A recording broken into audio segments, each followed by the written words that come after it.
All right, everybody. I am here tonight with Pavarotti. I mean, wait a minute. Is that Joe? Joe, is that you or is that Pavarotti sitting there on the other side of the screen with me? Hey man, I'm here, brother. I'm ready to go, man. We're gonna You know, expose all the truth tonight. you're, you're killing me. Like, oh, we just got done, Joe and I, a little bit ago, doing a live together, and it seems like half my shows lately we're talking about Pavarotti. That guy's got a lot of mileage on his show, and that's a little bit of his look going on there. I don't have the sunglasses or the beanie cap to join you, but funny shit. I don't know if you were doing that on purpose, but that's funny shit with the Pavarotti thing because we just talked about that. I But solved tonight, all the cases, man. I got them all. I got dude, them all wrapped up. I, We're I This is the revealing, my brother. and by the way, I hope people realize I have no issues with Pavarotti. I don't think you would have an issue with Pavarotti either. Where it's more for fun. I was just joking earlier tonight. And by the way, we will be getting into the deep devils, and I'll explain again real quickly what it is. But Joe and I are wanting to start out a little bit looser on these things. But we were just talking about the fact that a lot of people tell me on my channel that I can stop talking about Idaho 4 because Pavarotti has already got the case solved. And if I hear one more person tell me Pavarotti's got it all solved, and I can stop doing YouTube, I'm gonna freaking run off a cliff or something like that. So, anyways, that was kind of the running joke. And again, no shame or disrespect to Pavarotti. It was more to the people who tell me, hey, you can stop doing your YouTube channel. Pavarotti's got this solved. We're But not throwing anyway, shade. I like not showing. Pavarotti. Yeah, Pavarotti's great. Pavarotti's great. So let's talk a little bit, Joe, about the Deep Devils thing. Let's talk about the concept of Deep Devils. So, Joe from State of the Deep, he's got a Substack page where he's been established for a while. He's also getting a YouTube channel up and running for State of the Deep, which is going to supplement what we're doing here as well as his Substack channel. I also have a Substack channel, which I have to say I'm apologizing to my Substack subscribers because I have been really lax on it. I've got a lot, unfortunately, of irons in the fire, and I'm trying to do too much right now, and I'm trying to hone that down to the things that are best. And I know that some people have paid, by the way, for the Substack thing, so I will be presenting material once I get my shit together. How's your Substack going? By the way, have you been at it pretty long? Do you have a good following? How's that work for you? No, I mean, a lot of the stuff I started back in right after the whole COVID lockdown period and whatnot, where I had a website, I had started this a Substack, and then I also started an X. Well, it was Twitter at the time, a Twitter Yeah. account, and I still have it on X. It's State of the Deep on Twitter, on X rather. And but I got really busy, and I was paying for websites and domains. I had like multiple domains and things, and I didn't have the time. So I guess I'm kind of relaunching things now. Like I've been trying to get my YouTube channel up and going. I recorded an episode of State of the Deep, and then I got a new camera, and the video quality wasn't great. So I'm gonna re-record it. I probably will. I'll try to re-record it tomorrow and get that out. And I have another Substack little article that I'm going to release. It's 50% done already, but been busy, with my regular work and things like that. So I do have the Substack, I do have the YouTube channel, and I've been trying to get after it and get things going, researching and writing and things like that. So I'm hoping to get it more consistent going forward, and I I will. have I to just say, I was a little terrified that the way you were starting that story. I was a little terrified you were going to tell me, hey, look, I saw that you were doing this, and I figured if you can do it, I can do it. And the reason why I'm saying that, because I was like, oh my God, if you're going to say, like, I saw you were doing this, and I'm like, I need to resurrect this. If that guy can do it, I can do it. And the reason I'm saying that is because one of my small pet peeves, and maybe this sounds a little arrogant, but one of my small pet peeves is I can't tell you uh, how irritated I feel when people say, "Oh, you do YouTube? Well, I didn't know it was that easy. I can do that now too. I guess and I'm like, really? Is it that easy? Like, because what you're basically trying to say is if Lee can do it, anybody can do it. Because if he's got a following, well, shit, I didn't know that you could get a following. If you can do it, certainly I can do it. And I'm like, that's just almost insulting to me to be like, it's almost like you're using me as a yardstick of like, oh my God, if he can do it, then I can do it. And I'm like, not everybody can probably do YouTube. Like, but anyways, but it is what it Yeah, is. I don't think it's easy to put out good content, right? Anybody could It's put out not. content. I don't think it's easy to put out good content that's compelling. But And there's a lot that's of the key. Are technical we good things you have content or to, not? there's the technical side as well that Yeah. you have to be proficient at. And yeah, no, I'll say this. I've told you this before. Like, if you go to my X uh, account, State of the Deep, I have some of the biggest accounts Yeah. on I remember X you that telling me that. follow me, yet Yeah. I get no exposure. And when I, just for shits and giggles, I ask Grok, look at these posts and tell me why the engagement is so low. And they basically, do you remember a little while back, like a few months back, where Grok AI kind of went off the rails and was like Yeah. telling the truth, Yeah. and they had to like shut it down? During that time is when I asked Grok, like, what, you know, why am I getting shut down despite having like some of the biggest accounts that follow me? And it said, based on your posts, because they can scan your posts, you try to unite people, and the algorithm likes more Division. divisive, sort of juicy stuff, and that's not my thing. I have no interest in that. If I have any goal, it's to talk about things, speak the truth as I see it, and try to unite people. And that's not serving the algorithm so well.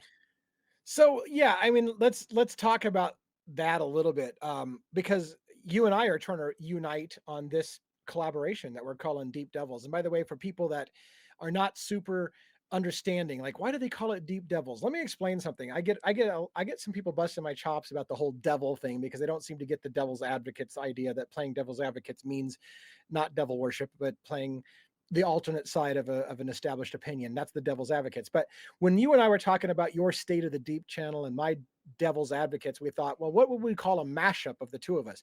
Just like Pete Altieri and I did on the Murder Metal Mayhem and Devil's Advocates, we made it Devil's Mayhem to kind of mash up our two channels. And so that's where we came up with Deep Devils to try to unite our two channels. But I will say, like you said, to be, just to finish this before we get into tonight's topic, which is going to be about MK Ultra, by the way. So Deep Devils, one of the things that we do here, I'll get back to, I bounce around a lot, Joe, but one of the things that we do on Deep Devils is we talk about the foundational principles behind a lot of the true crime stories that I cover. Things like PSYOP. What does a PSYOP mean? What is it? Why does everybody keep mentioning MK Ultra? Is so and so an MK Ultra experiment? That's what we're going to dive into tonight. It's what we talk about on the Deep Devils. We take some of those foundational principles behind mainstream media news and say, what is a patsy, which we just did recently, Joe, and it was a really good show and it had a good appearing. So that's what we do. But I do want to add one thing real quick about the uniting thing is, yeah, absolutely. I want to educate people and bring us together.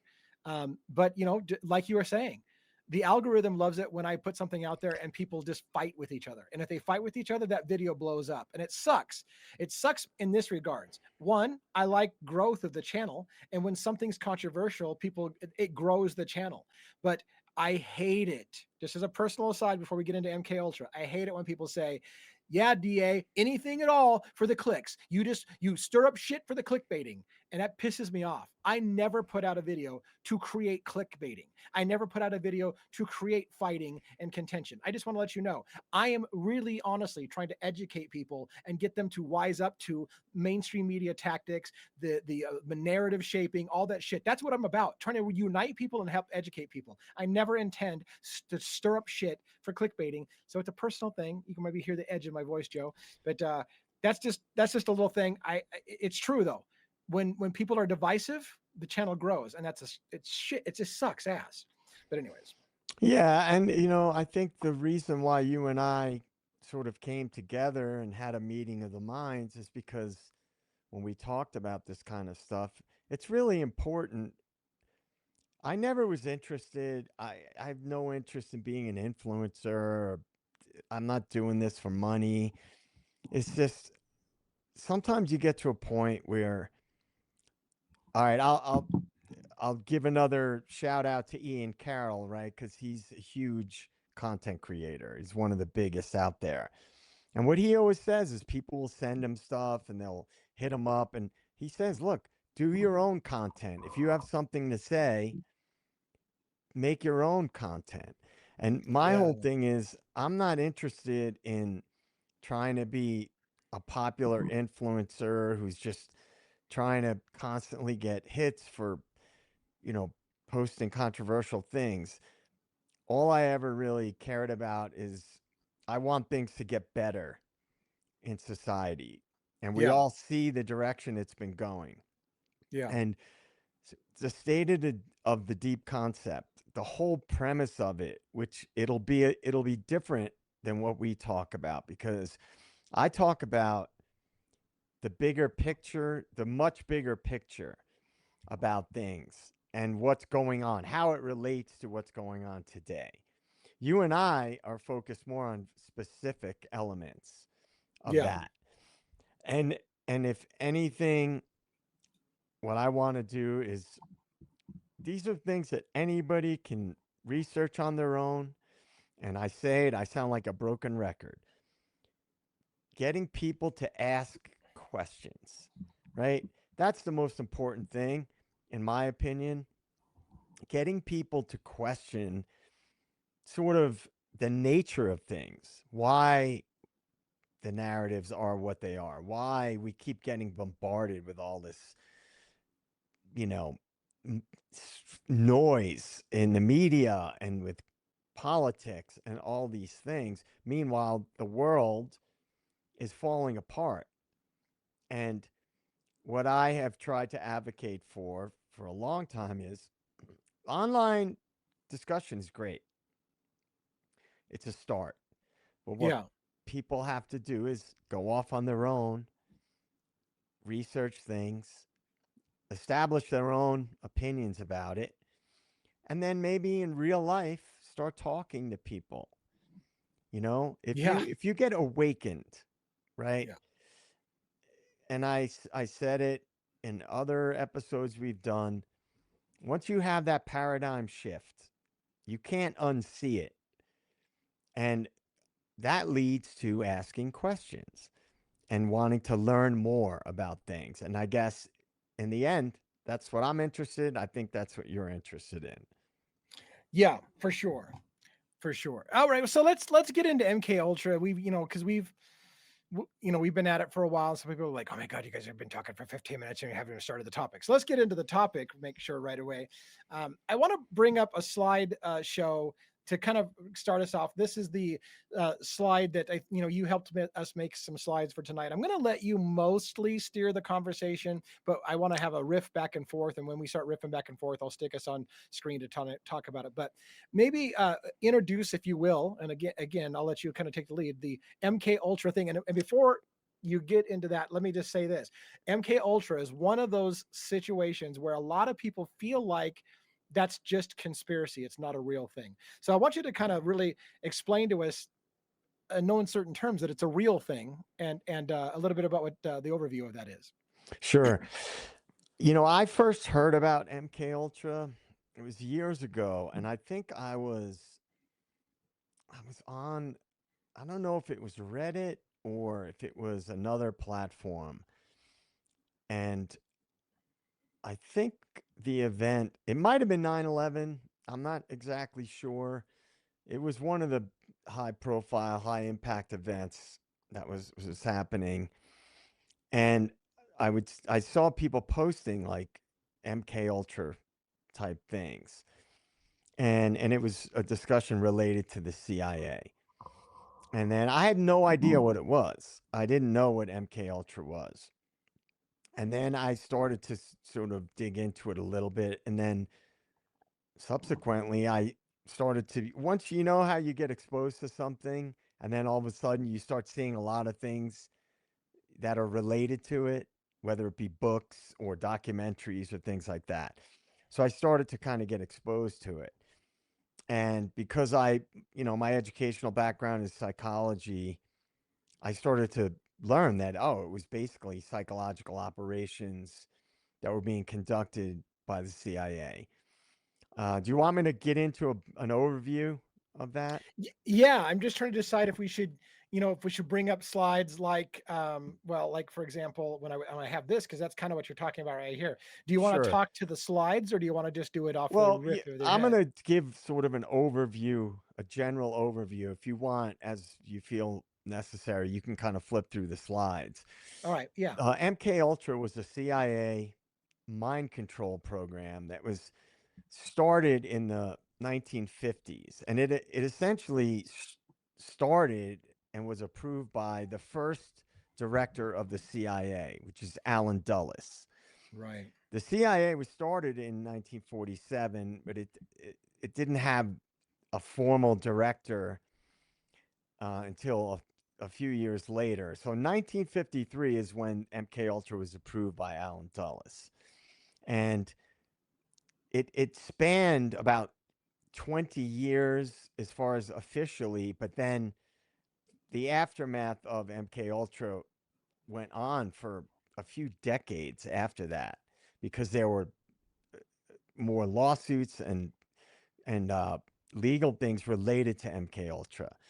So it was basically research that was conducted that had to do with mind control, right? And there were different programs that fell under the umbrella of MK Ultra. Yeah, and I And I want to I want to make sure we understand that the audience understands when we talk about, when you're saying, it's the CIA's involvement in mind controlled experiments. This isn't speculative.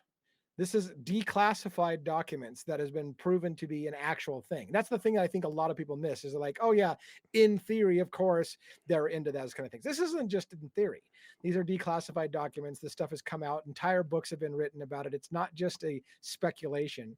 And you have this slide on here talking about some of the extent of the sub projects and institutions that it was found to be in. Did you want to explain any of that there? Or? yeah, well, one of the things we talked about previously was the church committee hearings, right? Yeah, And right. We what we spoke about specifically was Operation Mockingbird, which was the Yep. CIA infiltration of the mainstream media. But as we both discussed in that episode, that was just one part of the church committee hearings. Yeah. What it was about in total was CIA overreach, right? And so there were other programs that were part of the CIA's overreach, and MK Ultra was a big one. And there were other, like for example, the one that we've talked about and that a lot of people may be familiar with was there were programs. It was like chaos, right? There was a CIA program. It was the infiltration of the whole hippie movement that kind of was the epicenter was San Francisco Hmm. because that was the epicenter of the whole anti-war hippie movement. And there was a program, a specific operation. It was called Midnight Climax, where they were they had a sort of like a safe house in San Francisco where they had prostitutes, and the CIA would find Johns, right, and they would bring them to this sort of makeshift brothel that was really a CIA safe house, and they would give the Johns unknowingly LSD, and they would see and they would have cameras and they would film it and see how it affected their behavior. And a Yes. lot of what MK Ultra was about was the LSD experiments were an offshoot and directly connected to MK Ultra. And there were a lot of really controversial experiments effectively that were done to unwitting subjects using LSD. Right, and I want to talk about that a little bit because it's on this slide as well. Again, like you talked about during the '60s and the hippie movement, this is big with the Tim Leary and the LSD movement and also with that. That was a lot of connections to the government as well and the production of LSD, and they were using it and experimenting on things.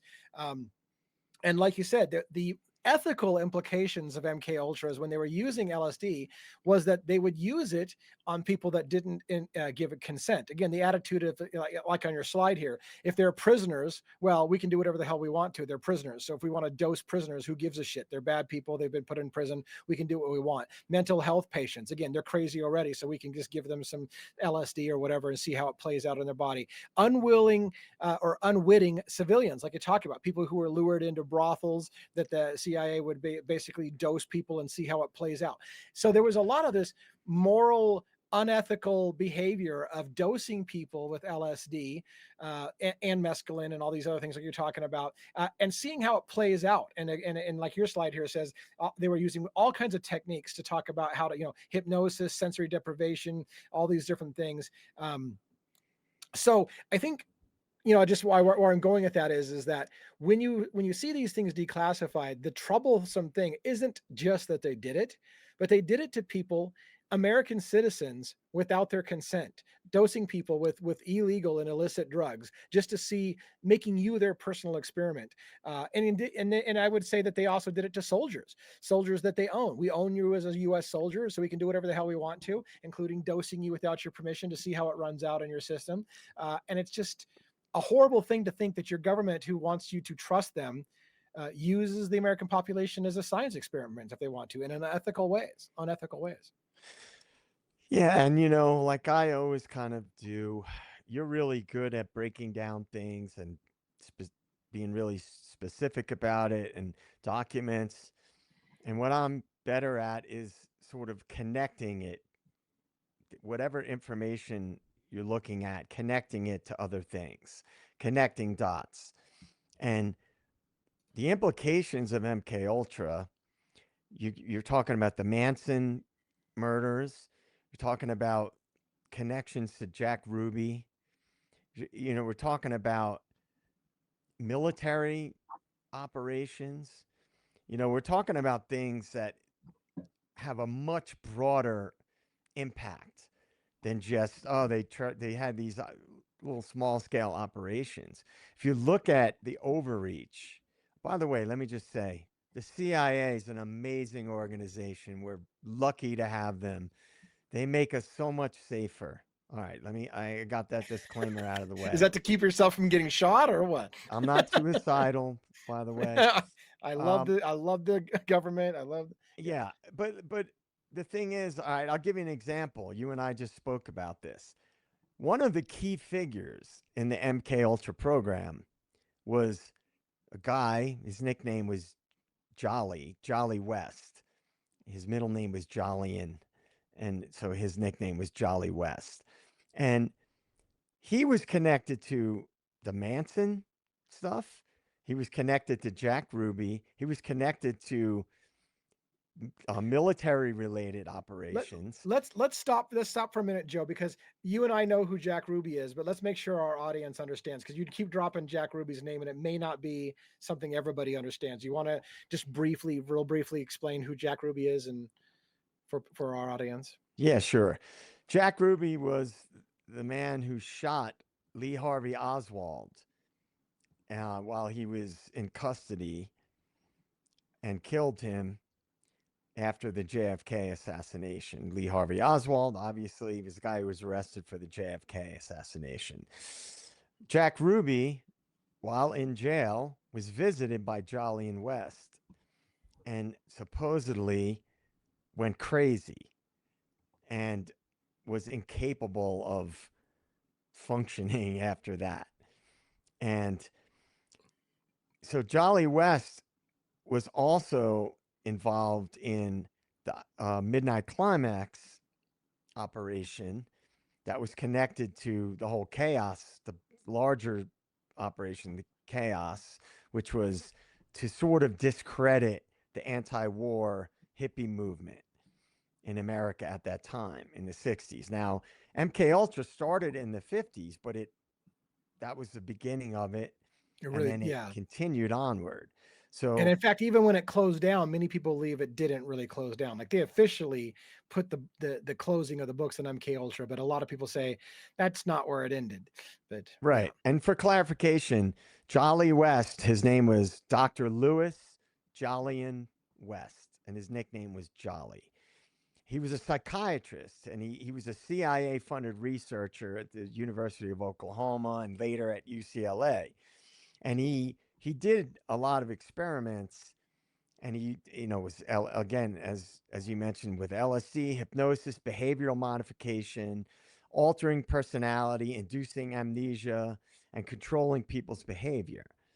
And whatever, again, I'm going to step outside of this outline for a second. Whatever is going on, right? You have to look at least I certainly always do, what are the larger implications of it? Why would the CIA be conducting these experiments using American citizens, right? It's you have to expand your scope of view, right? Because if you just look at it like, oh, they were conducting these experiments to unwitting subjects, that's one aspect of it. That's bad enough. But if you try to extrapolate it and understand why would they be doing this, right? Then that brings into question, what are psyops, right? What are Yeah. psychological operations? What we've all heard about that. What is the relevance of the Smith-Mundt Act and the Smith-Mundt Modernization Act? I Right. I always like to tie things together because I think that's the best way to give a bigger picture about things. I, And I, I, yeah, go ahead. no, and I just think that, to me, that's the most important thing. I never look at things isolated. Maybe I'd be better off if I did, but that's just not how my mind works. I look at the bigger picture. How is this connected to other things? Right, Right? and I and How I do the same thing. That's why we jive so well, is we connect a lot of dots. Like, oh, if that's the case, then this is probably the case, and you start connecting the dots, and that's why I think we jive so well. I Right. Yeah. I mean, I've consumed a lot of online content of a lot of different content creators about this kind of stuff. And yeah, you could be really, you know, sensationalistic. And, for me, reading a lot of books and researching things, that's just one aspect of being an informed citizen, right? yeah, yeah, That's just one part of it. In my opinion, that is a very weak attempt at uncovering things if that's as far as it goes. Because I think if you can't connect it to bigger things and see it, I don't know how to explain it to people the way that I see things, but to me, the way you sort of get to the bottom of things is you have to see the big picture yeah, of what this all means and how it's all connected. And with that, I don't want to go too far off the rails because that's kind of more what I'm gonna do with State of the Deep, is make the bigger, broader connections. But in the context of MK Ultra, it's like, look at these major events. We talked about Patsy's last week, right? We talked about Operation Mockingbird. How are these things related? There's been talk for years that part of what MK Ultra did was to create assassins. There's talk that, you know, Sirhan was an MK Ultra, product, right? Like, yeah, he didn't remember anything that happened. And so this James Holmes, you know, uh, Tyler Robinson, yeah, you know, maybe Bryan Kohberger. Like, it's important to connect the dots. I've had people think I'm a lunatic for making reference to this kind of stuff in these other cases. But again, that's how you and I got on the same page, is talking about these things in relation to some of these really high impact true crime cases. yeah, yeah, for sure. And I, I've been wanting to talk about this slide a little bit, but I almost am hesitant to do so. But I just wanted to say, like, one of the things that bothers me is, and I have to be careful with the YouTube algorithm and shit and stuff like that. But um, I've been a deep person, I think, for my whole life, and sought out the meaning of life and the nature of reality and all these kind of that. And, a lot of times in religion or whatever. And there came a point in my life when I wanted to explore my consciousness through the use of some of these drugs like LSD or mescaline or psilocybin or whatever. And in my experiment was with the psilocybin. And it's funny because I can say it now because I can't be fired or arrested after the fact kind of thing. But when I had a top secret clearance, I wanted to explore my own consciousness. I felt that it was my right to be able to explore consciousness and use something like psilocybin to see where the mind goes. Where does the mind go when it leaves the body, kind of thing. So I wanted to do that. And it's funny because I'm working for a government agency with a top secret clearance, feeling like if I explore my own consciousness, they're going to fire me and maybe have me arrested. And yet, this slide, as we know, it's been declassified. The government dosed people with the same drugs that they would call me horrible for exploring my consciousness on my own. And they would dose people without their consent and act like I'm the piece of shit if I were to do it consensually for the purposes of exploring my consciousness. The hypocrisy was super hard for me working for the government and realizing that they will treat me like I'm some kind of monster if all I want to do is say, I want to try this voluntarily. And yet those same people who are calling me a monster were dosing unwitting people and just running amok with them without their consent and calling me the monster. But anyways, Right. I digress. Well, in psychology, when you conduct experiments, like back in the 50s and 60s, they didn't have the same ethical guidelines that they have now, right? And in the live that we did, we talked about, the Ashline study and these things. They would tell people this is a study to measure and study X, Y, or Z. Like, for example, probably the most famous psychological study ever done was the Stanley Milgram experiment at Yale. And it was conducted under the guise of, oh, it's a study on learning. It was actually a study on obedience. And it was allegedly done in response after World War II to understand how the SS soldiers were able to carry out such horrific Right. acts. Right. And the old, the Nuremberg trials, it was the whole line was, I was just following orders.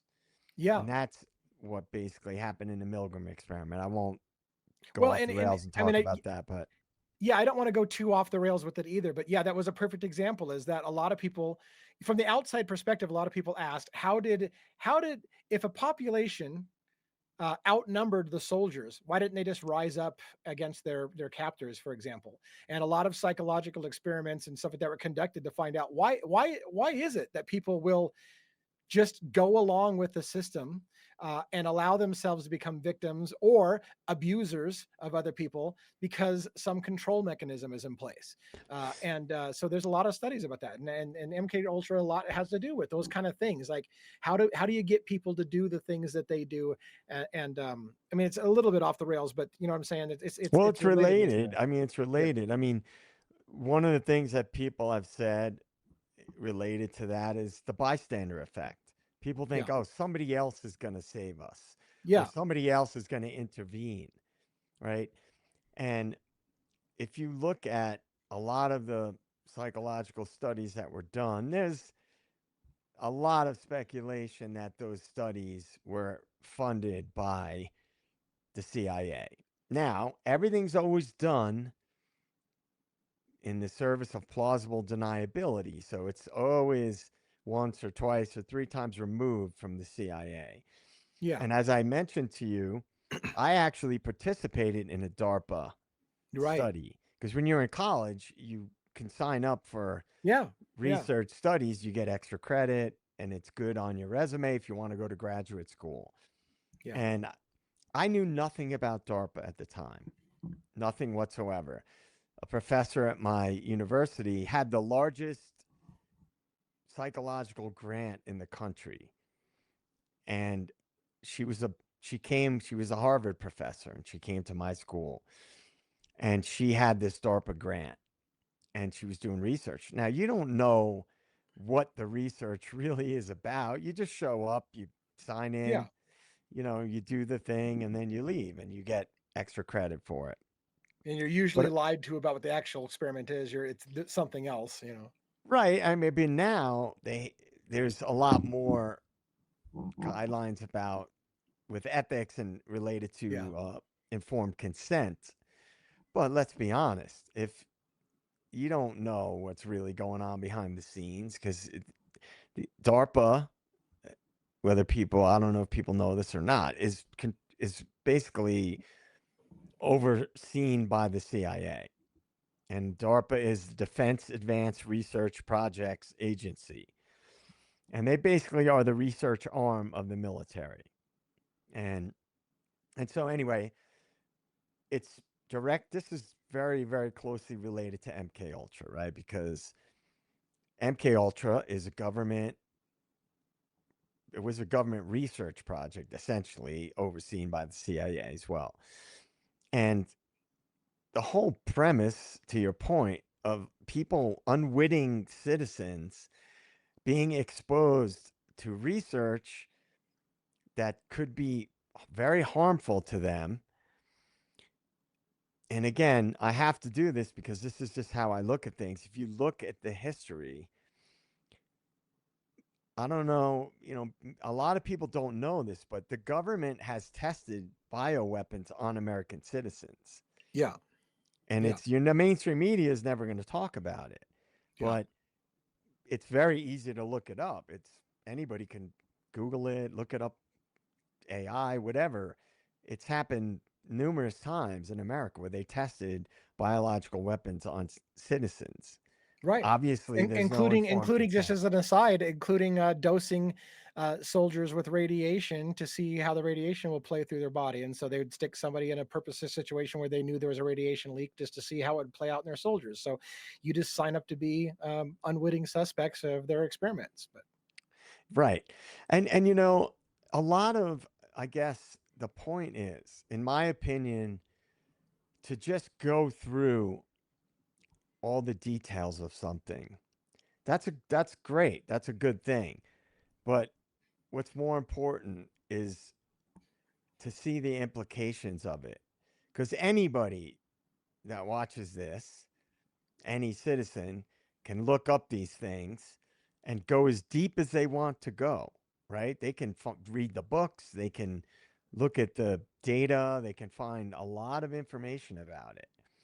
And that's great. I think people should do that. I think that's great, to dig. It's important to do that. But for me, what's more important is to look at the bigger implications. What's going on in the world today? How are these things that the government's been doing for many decades related to what we see happening now? A lot of what we hear about are NGOs, all these government NGOs, and they're carrying out all these things once removed or twice removed from the government, right? But they are not being done with the consent of American citizens. And MK Ultra was the one that sort of exposed to the level of this violation of people's rights that the yeah, government was doing. and I think along your lines of looking at the bigger picture, I would say this: while MK Ultra, I think officially by official records ended in the 70s, early 70s.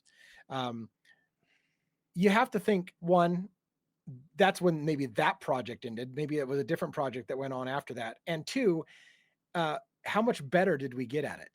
You know, if your government's in bed with pharmaceutical companies and they were able to do some of the stuff that they did back in the early days of MK Ultra in the 70s, how much better are they at it today? And so then when you start to get into these ideas of whether or not a Bryan Kohberger could have, or a like you mentioned, James Holmes, or even Tyler Robinson.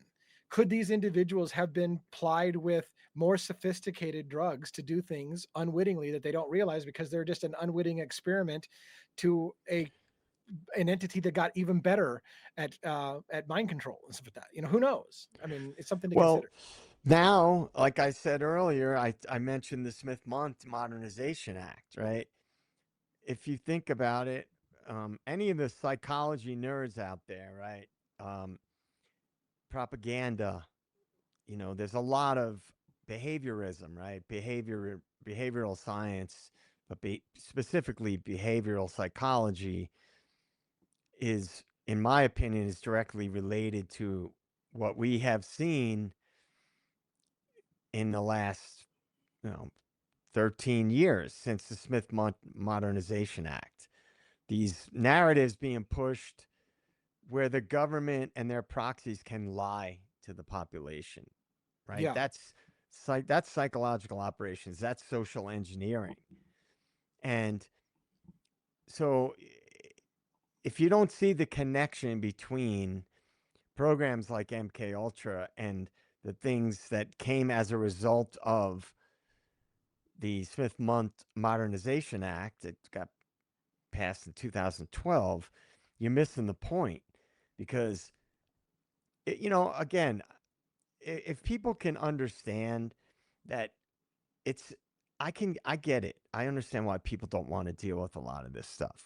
I understand why it's easier to just put on CNN or Fox News or MSNBC and just take in whatever they're telling you and go about your life, raise your family, work, have fun on the weekends, live your life. I Yeah. totally understand that. Me But too. if more people wake up to what has been done and what's going on now, then maybe eventually, as the tipping point happens and more people get awakened, we can finally change things and get more people on the same page. You Yeah. know, psychological operations are real. They're they're not some conspiracy theory. That's why we're talking about MK Ultra. This is a real thing that happened. To your point, how much more advanced is it now? Right. The drugs that they have, the ability to completely control the mainstream media and what the mainstream media talks about, the ability to get politicians to approve these programs, right? When Doge went in and exposed a bunch of things, one of the things that got exposed literally was, it said social engineering, one of the programs.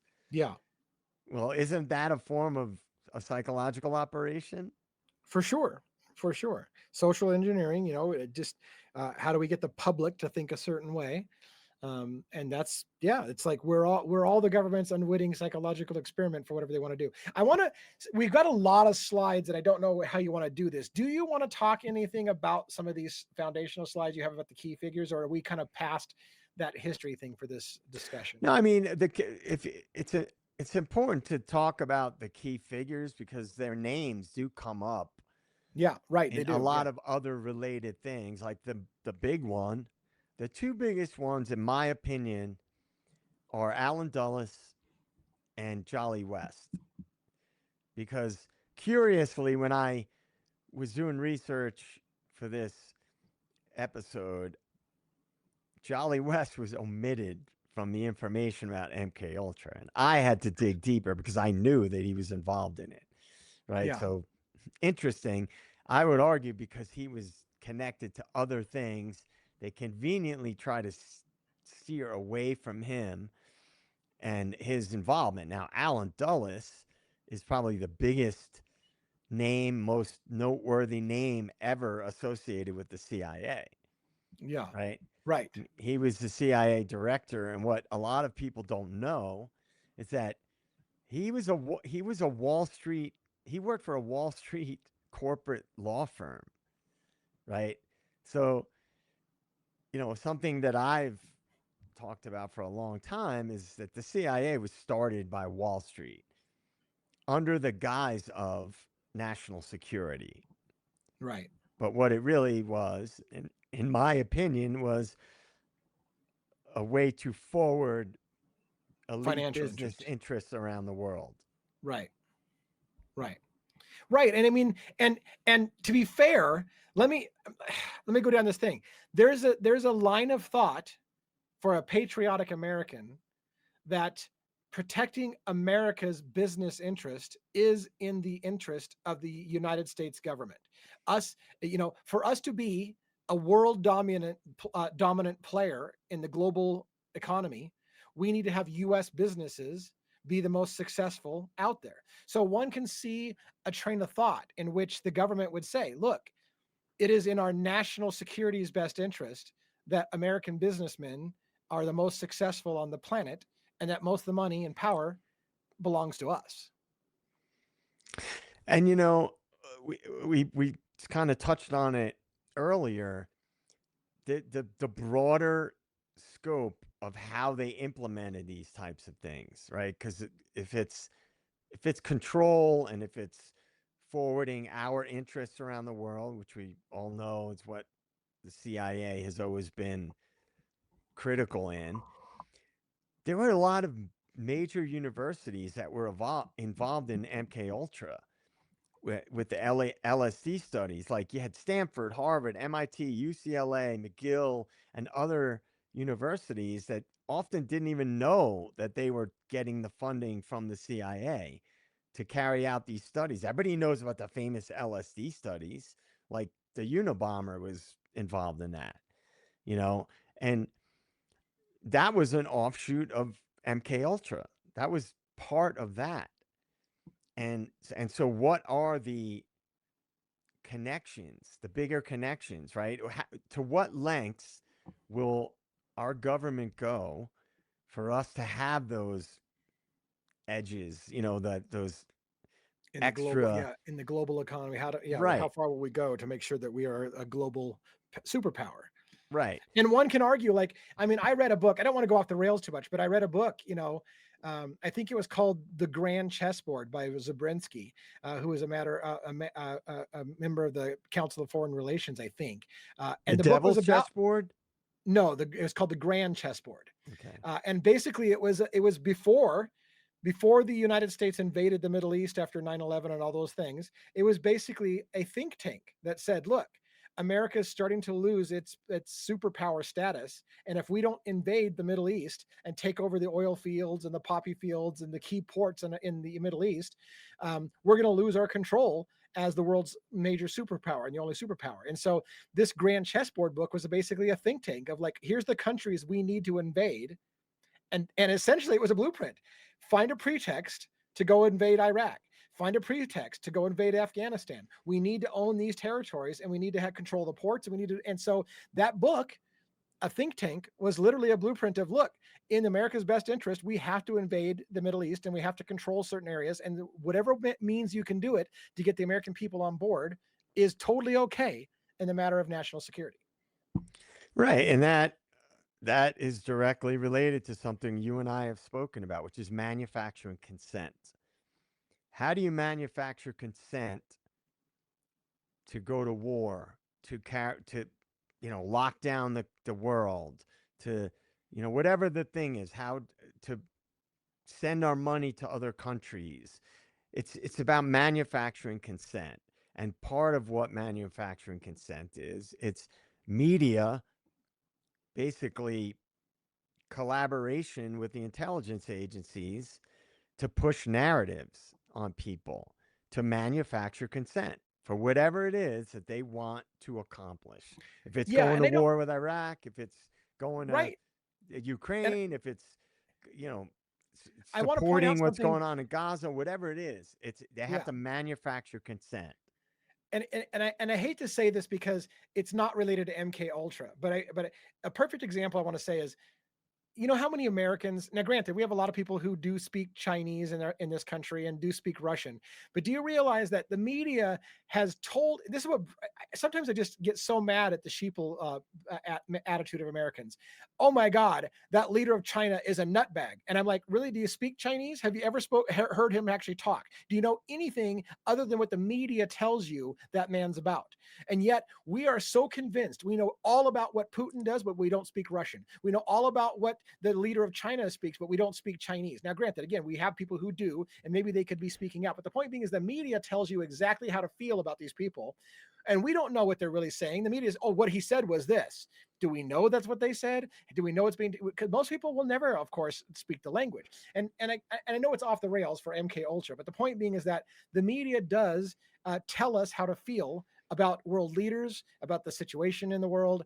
And again, I think I'm going too far off the rails with MK Ultra, but it's just something I Well, want to bring up. it's not really that far off the rails because think about it. MK Ultra was started in a time before social media when everybody didn't have a phone and a laptop and they so they were using a more primitive way to conduct behavioral modification with people, right? Yeah, Because they didn't have those things where they could get mass exposure. So they were testing it on a smaller scale.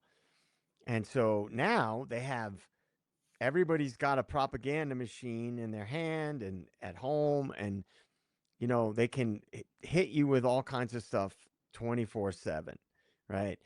The attention economy. They can just bombard you with different things and steer people's behavior using other means rather than drugs. Though again, if you know that they've tested bioweapons on people, I have no right. doubt that they are testing behavioral modification substances on the public. I have no question about it. I won't get into it here. I will talk about that more away from On here. your channel, yeah. But So uh, let's do something. Let's do something because I mean I think we're going to end on the bigger philosophical questions of if they did it then they're probably still doing it now. That's kind of how I want to end with this is like, look, if they did it, don't fool yourself. If this is something they've done in the past and we now know about it because of declassified documents, don't fool yourself that this stopped then. That's just what they've admitted to. What I want to do is I want to bring up some really great slides you had in this to just talk for an overview of the history of MK Ultra through its closing and then moving into modern times and then end with those philosophical thoughts of if it happened then, is it still happening now? So I'm going to bring this on screen for a second like that. Here we've got a timeline you've got of events. So walk us through this timeline from 1953 to 75. yeah, let me make this bigger so I can kind of see it. Yeah. Yeah, so 53 was when it was approved by Alan Dulles, right? And if you see what I look at is like some of the key figures and how they're connected to other things and how the CIA, like for example, Helms, and then you have Jolly West. Gottlieb was one of the first guys who was doing like who's involved in like the LSD experiments. In 53, the program was kind of primitive, right? It wasn't, they had not really done extensive operations yet. Like that stuff didn't start until like the 60s. And they say they like it was scaled down. But to to your point, how you introduce this is like they didn't scale it down because Right. it continued, and then you had all the LSD experiments at the universities. They just dressed it up in a different way, I and I then want to pause. I want to pause for a minute because this is what drives me nuts too. Like I know people are going to think, oh my gosh, DA is going off the rails on this, but um, so they'll deny that we do anything about this. And then when you find out that they did something about it, then it's always, well, we did that for a short period of time, but we shut that down. Same kind of thing happened with UFO investigations. The government has denied over and over again that we take UFOs seriously. And then later on, just recently, it's revealed, oh, we spent a bunch of money investigating UFOs. Okay, yeah, we did do that in the past. We lied to you. We did do it a little bit, but that's been shut down. They always want you to make, after they admit that they've been doing it, they always want you to believe that was in the past, but we don't do that anymore. And again, you have to be in my opinion, you have to be a special kind of naive to think that you keep falling for the lie. We never did anything like that. Okay, yeah, you caught us, but that's done now. Really? You gonna buy that? Oh yeah, here's another thing. Yeah, we never did that. Okay, you caught us. Yeah, we did do that, but we don't do that anymore. And people naively still believe the liars who completely tell you we didn't do that until they get caught, and then it's like, well, we don't do that anymore, and you're just gonna be okay with that. But anyways, yeah, and as you look at the timeline, once it started to get there was more awareness of it, they destroyed records, right? right, They right, destroyed covering up how much we records. were involved. Yeah, I mean, there were things, by the way, involved in MK Ultra beyond the LSD stuff. I mean, they were using like electroshock therapy, Yep. Sensory and like deprivation. like deprivation type of exercises. And here's the crazy thing: for years, I've heard the rumors, and I've read in different books. I've read a bunch of different books about the CIA that the Milgram experiment, the Stanley Milgram experiment at Yale, which is, look it up. It's if you studied psychology, it's probably the most famous study ever done. That and the Stanford prison experiment, Right. right? There were a lot of talk. There was a lot of talk, and there still kind of is, that that was actually a CIA funded program about to about obedience, Right. how what lengths people would go to if they were under the thumb of like an authority figure, Yeah. right? Somebody in a And white they, lab coat telling you to do something and it's right, and the against your cover ethics, but you story do was, it oh, anyways. we're trying to just study why the SS soldiers were able to do what they did. But Right. the idea that this was like some important study they were doing, I mean, clearly it was done against people's will, and they destroyed records about it. Right. And I that's on your mean, timeline here. In 64, they say they're scaling the thing down. There's ethical concerns coming out. 73, like you're saying on this timeline, they actually literally are destroying records, trying to cover up how much they did. And 75, the program shut down. Right? Basically they get exposed in the church investigation and like, hey, we'll stop doing that shit after destroying records about how far involved we were in the whole thing. yeah, and um, I look at things like all CIA operations are connected, right? I think they all have a common threads that run through them. I recommend everybody read the book Bitten. It's about the Lyme disease epidemic that kind of happened in the United States, and how it was pretty, I mean, it's pretty conclusive in my opinion that it was part of a biological weapons operation in America. And there's a lot of supporting evidence to that. That book is fantastic. I highly recommend it. It's called Bitten. And they were testing biological agents on American citizens, and in Yeah, I addition, mean it's horrible. Like we have Geneva conventions and stuff that are supposed to basically prevent nations from using biological warfare against each other, and we won't even get into some of the more modern biological warfare shit that may have leaked from a lab. But the point being is that we're supposed to not do this kind of shit, and yet we know governments. Uh, I'm going to go off the rails. Freaking. Anyways, no, I'm not going to go off the rails. I'm going no, to hold yes, that. you are, because we said that we were going to drop each drop of theory that's kind of crazy and outside the box. So go. True. Well, I mean, this happened.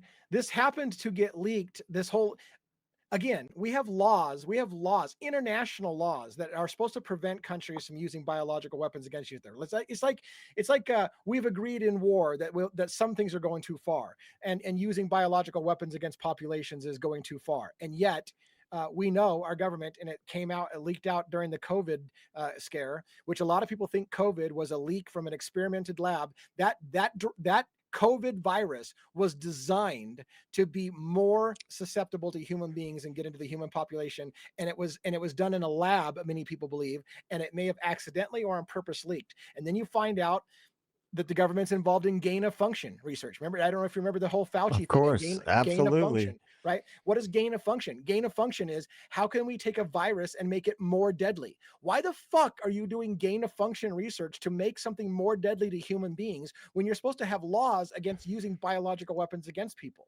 So the whole thing is just a giant freaking shit show of deception and lies and cover-ups, and yet it's right in front of your face. Like look up gain of function, find out who was involved with gain of function research and what it means. It's scary shit how they just lie to you while it gets revealed that we're doing all these unethical shit. Yeah. Well, okay. So I want you to commit to a theory. I want you to tell me something that you think, just hypothetically, that you think could have happened or is happening. Something that's kind of on the crazy side. We put on our tinfoil hats, and just something to throw out there. Don't be afraid. I won't be. I'll put it You on there. I'll people put it on love the line. pushing people love pushing me into these crazy. Okay, go ahead. Go ahead. Go ahead, man. Lay it. I'll Well, go. I mean, okay, I'll tell you a crazy thing. I think I think whether it was deliberate or not, I think the COVID experiment was a big psychological experiment conducted on the entire planet. How far can we get people to submit to the authorities? If we put the label on it, epidemic, and it's for everyone's safety, including the public safety, how far can we reach into the homes and arrest people like we were arresting families? A father doesn't want to vaccinate his kids, so he goes to jail for child endangerment. How far can we push? Can we shut down businesses? If you continue to have a business and allow people to come in here, we will take your license away. We will take your business license away. So it became, in a way, for me, a controlled experiment to see how much can we get away with using something like a epidemic to control the population and circumnavigate laws and protections against the citizens. So there you go. okay. All right, man. You fucking threw the cards on the table. You threw the gauntlet down. So I'm gonna have to. I'm gonna have to go Taking it big. take it big. It just so happens that my first episode of State of the Deep starts out in spring of 2020, right? And that's my jumping off point. Everybody, grab your tinfoil hat, sit down, grab a coffee, grab a drink, whatever. In my opinion, based on a lot of things that I have seen and looked into, the C word was not leaked from a lab. And I'll tell you, I'll actually give you a little piece of my theory, and I'll leave it there.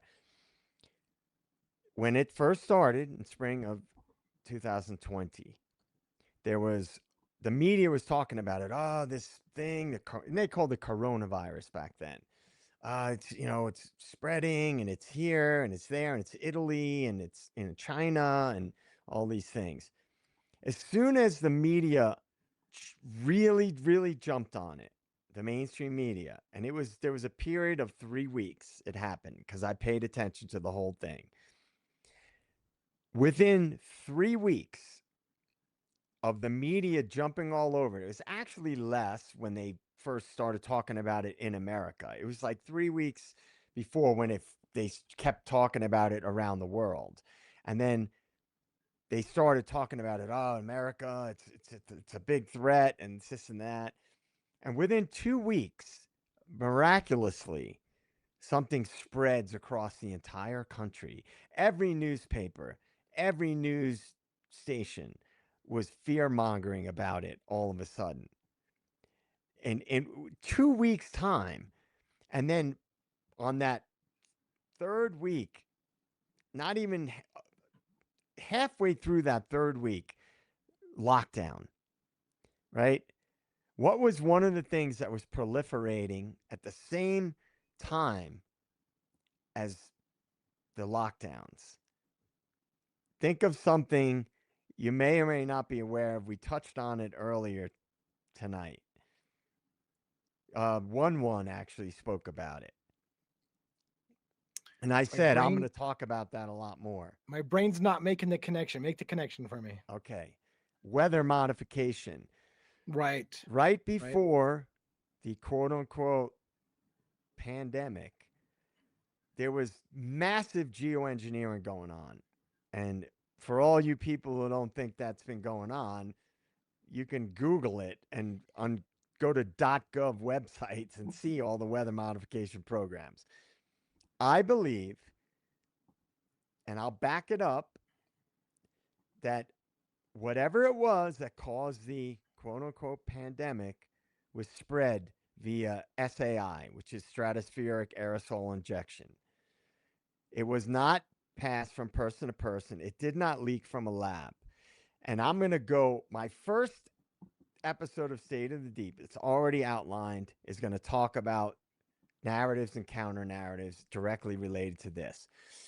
I believe that they wanted to do multiple things, like we always talk about. It's never just one thing. They wanted to see how much control they could exert over the population. They wanted to advance certain agendas in a very short amount of time and see how much people would go along with. And so, what they did, in my opinion, just a theory, they spread something that would cause people to have certain symptoms. And here's the two things that I have to say to back it up. What were two of the unusual symptoms during that time that everybody that was talked about from day one? Two unusual symptoms. What were they? I'm trying to remember for COVID. You mean Yep. the two unusual? I mean, I don't know, but the brain fog. There's a lot of unusual symptoms Well, that they they were came the out there. two really kind of The ones that were the breathing and the lung issues and stuff like that. But I'm not sure where you're going with it. no, the loss of smell and taste. Yeah, that was a weird one. That Yes. was the first two things that the media was pushing really Right. hard as Yeah. symptoms that you may have COVID. Well, Right. where do you ingest substances? Yeah. Where do you Yeah. breathe in? Your nose Yep. and your mouth. Yep. Yeah. Yeah. Read the book Bitten. They were spreading, this is declassified, it's not even controversial. The government was spreading biological like substances to test on American citizens through SAI, spraying them from planes. So Yeah. that is, I told you I was going to go a little bit crazy, but I'm very confident that was. I'm not saying that's the only way, right? Well, Because things can also spread between and I people. agree. These are things that I think that to be intellectually honest and a critical thinker, you have to ask those questions. And I think, um, you know, I want to get back to MK Ultra and wrap us up, but by the same token, I think one has to ask who benefited and how did they benefit from some of the controls that came in, and if somebody did benefit, then could it have been planned? Like, you know what I'm saying? So once you see like, wow, now that this happened, they're doing this and this. Well, who benefited from that outcome? That they can now do this and this. And then you have to ask yourself, if they benefited from that outcome, was that always planned from the beginning that they were going to benefit from that outcome? Right. And I know you don't usually talk about this type of stuff per se. And I said we're gonna each kind of drop a little bit of a bomb, Right. and I'll talk a lot more about that kind of stuff away from poor DA who has to deal with my luring him into these crazy conversations. Between you and Birdie trying to lure me into freaking conspiracy theories, man. I'm telling you what. But anyways, it's all good. I'm already there. I tend to focus a little bit more on the true crime thing. Let's finish up this moving through MK Ultra from the 70s through to the 2000s on this slide. So we talked about that. We didn't talk about it yet, but the declass in 77, 20,000 you've got on this slide. 20,000 MK Ultra documents were released through FOIA, declassified through FOIA requests. And that's kind of the whole oops, okay, yeah, we did this, but we shut that program down, and which is always convenient to Yeah, I mean, like that's the thing. You had FOIA requests and all this information that came out. How much of that stuff was either redacted or destroyed? yeah. Right.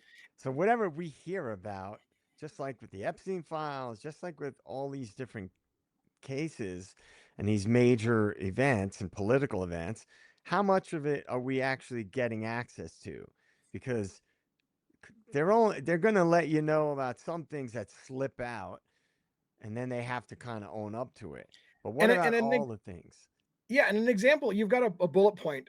In the 1990s, victims initiate lawsuits against the CIA for unethical experiments. And here's the thing, like if for example there was a time in our country where they used a certain drug and it caused a massive amount of birth defects and deaths or related to a drug that they were running through as an experiment to people, if it ever came out that they did that, everybody and their dog is going to be lining up to sue the government saying, you just gave my kid this kind of horrible birth defect or whatever because you ran an experiment or whatever. And they're not going to pay those things out. So of course documents are going to destroyed. They're never going to admit it because they can't afford to pay out all the lawsuits of the population saying, hey, screw you guys. You caused all this horrible damage because you made my family an unwitting experiment. And they're like, yeah, we'll just destroy the records and deny that ever happened. So Yeah, and I'm not gonna. I dig into a lot of this kind of stuff a lot more, which I won't subject you to, Da. Because you're more of a detail oriented guy, uh, and you really dig into the true crime stuff. But like, just think about it. Like, we all see, anybody who's awake sees how the governments are in collusion with big business, and how they don't seem to care about the negative impacts of their actions affect regular people. They right, just don't, they never have seemed to care about that. right, So, you look at something that happened that started in the 50s, and to call back to what you said a few times earlier, how advanced is that stuff now? And like, so what I just said about the spraying and the geoengineering and the pandemic, I almost said plandemic. Um, like, is it really that big of a stretch when you look at the massive benefits and financial gain and power gains and the power grab, the money grabs that have happened? Is it really that far fetched to right. think And about? and again, yeah, I hate to say it, but this is exactly, it's one of the slides coming up here at the end, that the public starts to lose trust in the government because they realize that in a lot of ways the elites uh, view the population as just cattle. We're there to fulfill their wishes, to make them money and power and to be controlled by our elite masters. And I know that's crazy. I mean, the way I just talked, I sound like fucking Alex Jones and all these things. But the point being is that there is such thing as some kind of class distinction between the elites who have everything and the attitude that the rest of us really aren't that important. They're not all that concerned about running experiments on the population because we're just not the same. They're not the same as us. Some of these bullet points I want to get to real quick because I want to wrap us up in the next 15 minutes or so. These bullet points are pretty vague, Joe. They're like, in the 1990s, victims were filing lawsuits. 1995, public exposure of MK Ultra's unethical practices raises widespread concern. But I don't know in what way, according to the bullet point. 2000s, continued investigations into the CIA's secret operations and ethical violations. And then 2004, release of new documents further detailing MK Ultra's controversial history. So some of those bullet points are pretty vague, like, hey, people are starting to get up and awake. The 2004 seems to have a real bullet point meat behind it of new documents coming out. I don't think we have anything about those documents in here. Do you know anything about what what that was? I mean, I basically pulled up like more of a sort of overview type Overview. stuff, Yeah, because it could be like hours long, digging into fact. stuff. But I know that there were, you know, FOIA requests that happened earlier, and then there were lawsuits and Canadian patients also, because there apparently there were, I guess there were some um, stuff conducted with Canadian patients related to MK Ultra, and I know there were a lot of stuff related to the military uh, that were related to the MK Ultra project. And so I didn't go like levels and levels deep, just because we Right. literally could. Yeah, it could be literally, and there's books, there's entire books written about this research in the history. So yeah, you're right. We can't cover that really Like, in I an mean, hour. you start getting into like lawsuits and specifics, man. We Right. could be on an 8 hour stream. I mean, especially considering all the other shady shit that the CIA has been involved with. I mean, just like I said, the church committee hearings, man, they touched on a lot of different stuff. And so I think with this slide, this side that I've got impacted, there are people like you and I that I think as we started to find out about projects like MK Ultra and things, and that's just one. There's a lot of things like MK Ultra in our history. And when we start to look into those things, for us, I think this is why we began to lose trust, right? Public distrust and influence in our culture. The exposure of MK Ultra and things like that fostered widespread distrust of the government, of government institutions. This skepticism permeated popular culture, inspiring literature and films that reflected the fears and manipulation of control, ultimately influencing public perception regarding ethics of research and government transparency. And that's where you and I are at. Like, people like us, and it's not as small as a fringe society as people want to say, have lost trust in our government. Our government has continued to do things that are unethical, treating us like cattle, doing whatever they want to us, and lying to us about it. And I want to be careful when I say this, because I'm not calling for any kind of revolution in this country, and I'm not calling for violence or uprising or shit like that when I keep talking about our government has betrayed us. But I think the reason why you and I are labeled conspiracy theorists and shit like this is because we're part of the group of people that said, essentially, fuck you guys. This is what you guys have been doing for decades, and you want me to believe that you're not still doing that to the people? I no longer trust you.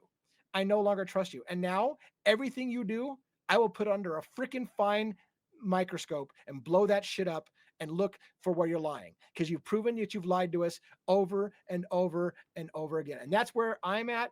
That's where I think you are at a lot of time, is just that you have already violated our trust so much that you no longer have the benefit of just having me trust you when you say something. I will not trust you when you say something, because you've lied too much to us for our entire lives and for decades. Yeah, you gotta. That's why people have to educate themselves and ask questions, question everything. You remember the movie, the Mel Gibson movie, Conspiracy Theory? I do. I do. I mean, that's related to MK Ultra, right? That's what. It's actually a really good movie because he's painted as a crazy guy. He's this nutty, lunatic conspiracy theorist, and it turns out that he was a product of the MK Ultra project, and he was, if you remember the movie, created to be an assassin. Yeah. Right, that was his whole role within that program. And what is it? Is it Ben Kingsley that's in that? I believe, who Yep. plays I think so. the CIA psychiatrist, right? Yeah. And Right. and Mel Gibson was the guy who kind of got out of the program, and he didn't carry out the murder that they tried to get him to carry out. So they've been trying to keeping an eye on him ever since. Yeah. And I won't give away any more of the movie. It's actually really good. Julia It Roberts is. is in it. It's a Yeah. great. It's actually a really good movie. But I mean, that's MK Ultra, and this is not a controversial program. Everybody kind of knows about it at this point. And I can't overstate it enough. What you said is what's going on now. If they were doing that from the 50s through the 70s, and that is out in the open, how much more and how much further have they gone, and how much more have they done? And how much better are they at it? Yeah. Oh yeah. I mean, now with what they have access to, real quick before I forget, the last thing I'll say, there is a connection between MK Ultra and then chemical weapons. There is a bridge there between, like, some of the people that worked in the MK Ultra program also dealt with, like, chemical substances, and it's just not a huge leap to see the connection between psychological operations and biological and chemical operations. And I want to tease what we might talk about in the future. We were kind of planning on doing this pretty soon, but I want to tease something. There's a reason why I say I'm really questioning the 20-something-year-olds that do these mass shootings or assassinations that always seem to be 20-something-year-old males, most of the time it turns out they've been on some kind of antidepressant or something like that. And I would say, don't fool yourself into thinking that it's not worth looking into. That if the government has used drugs before to unwittingly dose people without their knowledge, and to then experiment with them and see what they can get people to do on different types of drugs, that kind of thing isn't happening, because a lot of these people who are 20-something-year-olds that perform some kind of horrible thing, they're always on antidepressants. They're always on some kind of drug that they're on. And those drugs can be manipulated. You have a prescription, they know exactly who's getting that drug. Some of those drugs are known to affect, in particular, 20-something-year-old males. So the question becomes, does the government know how those drugs work? Have they worked with pharmaceutical companies? Is it that much of a stretch in a history where they've been known to unwittingly dose the population and experiment with you, that they might have certain people on certain types of drugs that can then make them more likely to do something that they want you to do? So it's Yeah, just and if something people food for don't thought. think the government carries out nefarious things to push large scale agendas, I'm sorry, guys, but you haven't been paying attention. Now, the question I got to ask you, Joe, before we wrap up is, have we gotten to the point where we have to be concerned how YouTube's going to handle this kind of discussion? I mean, we're having a frank discussion talking about, did the government dose people unwittingly? Are they still doing it? Have they created a Tyler Robinson as an assassin? Is that even possible? Is he an MK Ultra experiment? Is that the kind of stuff that private companies, if you want to call YouTube a private company, if you want to call Google a private company, if you believe that they're not somehow in bed with the United States government already, are they going to shut down this kind of talk so that people don't question the government and ask those two different? I mean, how do you think it's going to play? Are we getting to a point where you're just not going to be allowed to talk about things like this because it's anti-government, and we're going to be labeled as traitors to the country and things like this for talking about it? Or do you think we're going to maintain some freedom of speech?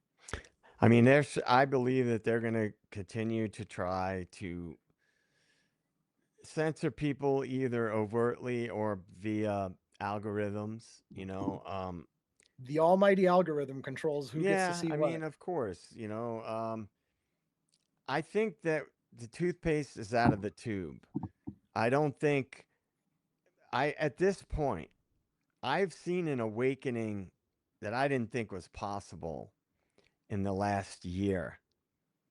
And I mean, when it happens, the tipping point, and the paradigm shift, and then the tipping point, the government's not going to stop that. They can try, and they will try, but once the tipping point happens, it's an awakening happens. I don't think they can fully stop it.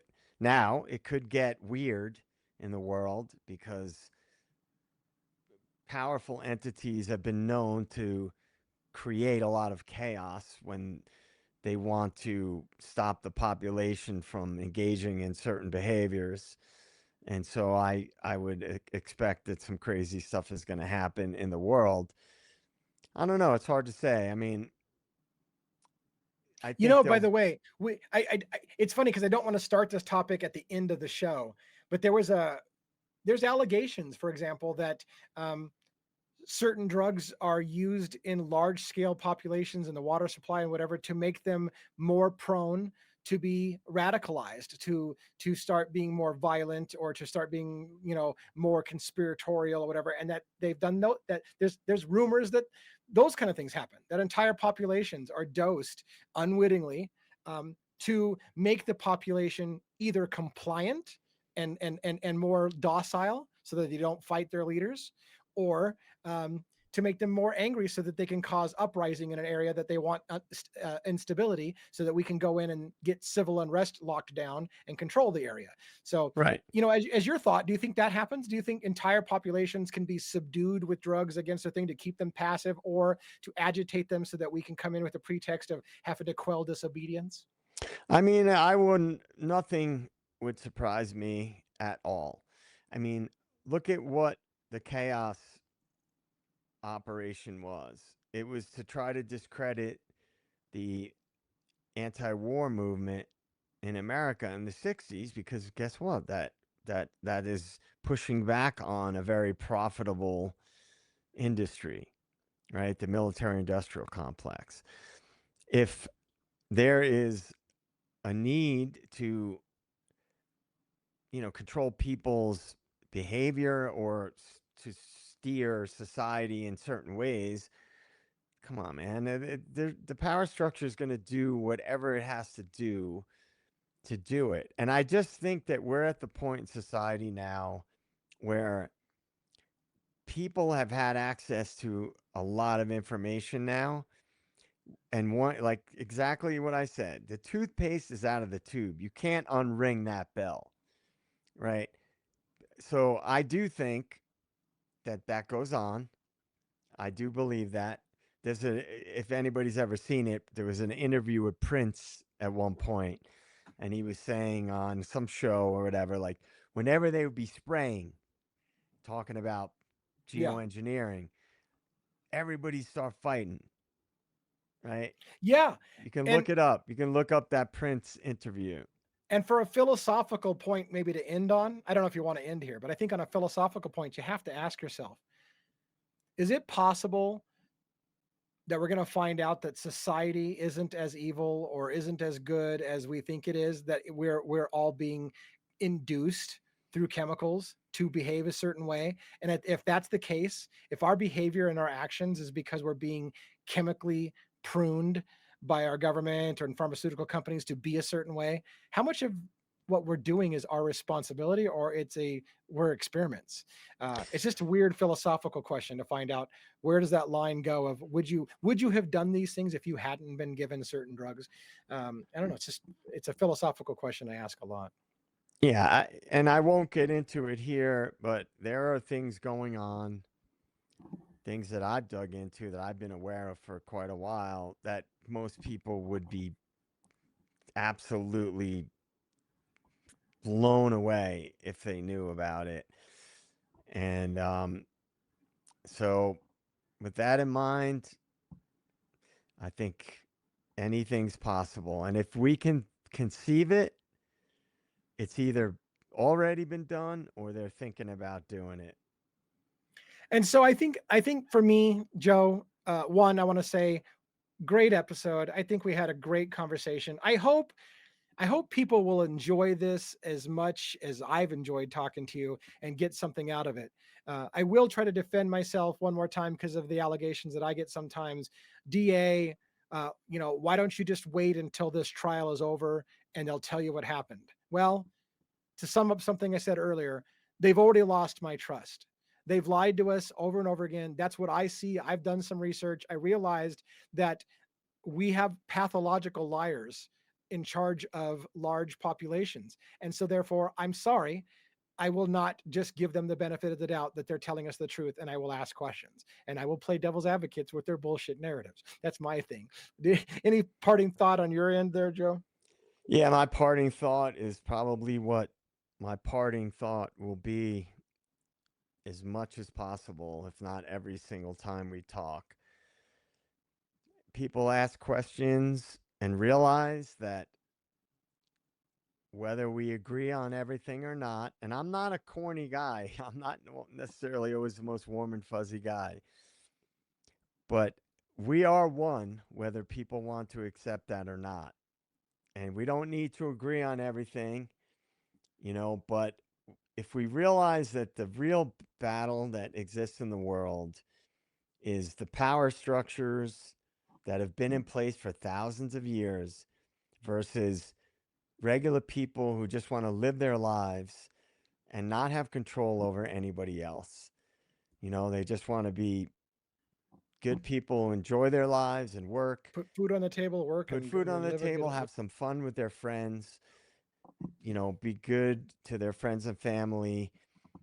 You know, if people can realize that finally, that we're never going to agree, people on the left, people on the right, you're never going to agree on everything, period. But we don't have to agree on everything.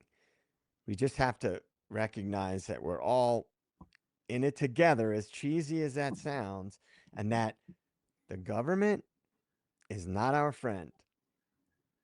They're here to Yeah. control resources and funnel money from citizens to oligarchs. That's my opinion. It's not right versus left. It's regular people versus elites. And everything we talk about, whether people see it or not, is related to that. I would I would I would second that as well. It's we the people, we want the same things. We want to live a good life. We want to live in peace. We want to live in harmony. We want to be happy. And a lot of the division is controlled division. So on that thought, I will just say this: if you don't already know about MK Ultra and you got teased enough to go like maybe they've got something, let me tell you this: MK Ultra is a subject that you can find a million books about, documentaries. It's out there. All you need to do is just do the simplest of searches, and you can be at this for forever. Read and study until the point that you wake up a little bit and change your view. If you're on the fence, it'll change, potentially will change your thinking about everything. So thank you for such a deep subject, Joe. I had a great time. I hope that the audience will love it. I can't wait till we do another show. It may not be next week. I'm in New York next week, so whether we can get one in the can preloaded for Sunday or not, I don't know. It may be a couple weeks before the Deep Devils is back. In the meantime, I hope your channel's taking off before we get back together again. I wish everybody a great time, and that's it for me, Joe. I'm out. All right. Thanks a lot, TA. Bye, everybody. Later.